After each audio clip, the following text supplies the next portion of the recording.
Long ago, in a land of golden sands and tall palm trees, 5 kings lived in a big, dusty valley called Sodom.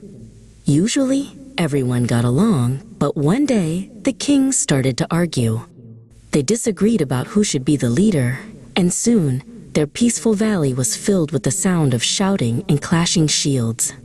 King Bera, who ruled the city of Sodom, stood his ground against the mighty King Chedorlaomer. The argument turned into a great scuffle. King Chedorlaomer was very strong, and his army began to chase the other kings away. In the middle of the confusion, King Chedorlaomer's men marched into the city of Sodom and took everything they could find.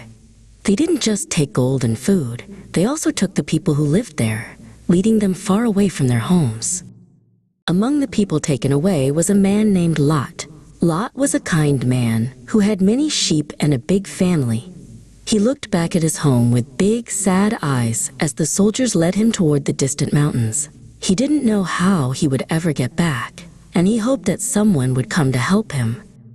Far away, under the shade of the great trees of Mamre, lived a man named Abram. He was Lot's uncle and a very brave man.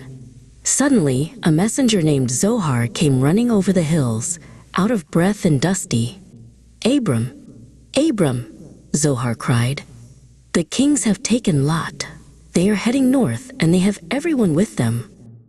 Abram knew he had to act fast to save his family. He called his best friend, Mamre, and told him the news.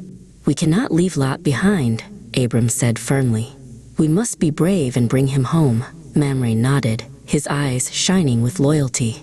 They knew the journey would be difficult, but they were ready to help. Abram didn't go alone. He gathered 318 of the bravest men from his household. 2 of his strongest helpers, Eshcol and Aner, helped organize the group. They checked their sandals and packed their supplies. Under the light of a silver moon, the men stood together, ready to follow Abram into the dark night to rescue their friends. They traveled quietly through the night, moving like shadows across the hills. When they found the enemy camp, everyone was fast asleep. Abram gave a signal, and his men moved in. It wasn't a scary battle. It was a clever surprise. Abram found a sleeping guard near the edge of the camp and realized they had arrived just in time. In the middle of the camp, Abram found Lot. Lot's eyes went wide with joy when he saw his uncle. "You came for us," he whispered. Abram gave him a big, warm hug. "Of course," Abram replied. "Family sticks together." They quickly gathered all the people and the animals and began the long walk back home. On the way back, a mysterious and kind king named Melchizedek came out to meet them. He brought out fresh bread and sweet juice to share. He raised his hands and said a special blessing over Abram. "May the God of everything bless you, Abram, for your courage," Melchizedek said softly. It was a moment of peace and thankfulness. Finally, King Bera of Sodom met Abram and offered him all the gold and riches they had recovered. But Abram shook his head. He pointed up toward the sky. "I don't need your gold," Abram said kindly.